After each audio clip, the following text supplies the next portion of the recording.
Well, good evening, everybody. It is Sunday night, and it's about 7:30, I'm guessing, although with it being March 13th and all, it was daylight savings time, so we're excited that we finally have some time to play afterwards, and it's still light out. As you can see, the last remnants of the teenagers are here, and they are playing Foursquare, and we love it. But tonight, I just wanted to share with you a little bit about what we did with our middle schoolers. Hey, Andrew, come on in. This is Andrew Coward, everybody. Not a middle schooler.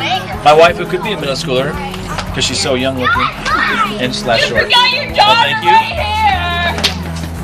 The middle schoolers tonight went through Proverbs chapter 30 and verses 10 through 16. And we talked about a few different things with that, but mostly we talked about at the very end in verse 16 when it says, there are 4 things that never have enough. Now we didn't talk about those 4 things, we talked about ourselves and our flesh and our bodies and our minds. There's some things we just can't get enough of, and we're just insatiable.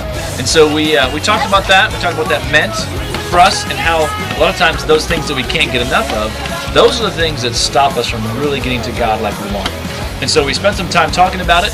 We spent some time talking about how we treat our parents, because there's some verses in there that talk about not cursing your father and blessing your mother.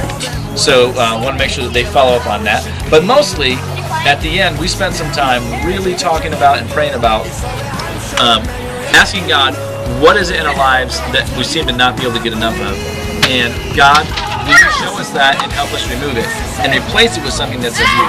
And that's what we talked about in terms of what fasting is about in this Lent season. And so it was good. The kids had great responses. We had some kids that really said, there's some things in my life. And so, of course, some of them said school and homework, but I wasn't going to let them get away with that. But mostly what I want you to know, parents, is that tonight the middle schoolers had a great time together. And we spent a lot of time talking about things that would be hindering us from getting to God. There'd be distractions from important things. And the kids really got a hold of it and really talked about it. It was great. So next week, middle schoolers, we have some more time. We'll be finishing up Proverbs just about. But more importantly, this Sunday coming up, March 20th, we'll be having the middle schoolers over to my house, 4937 Macon Road. And we'll be having lunch from 1 to 3 after the second service. Have a great night and be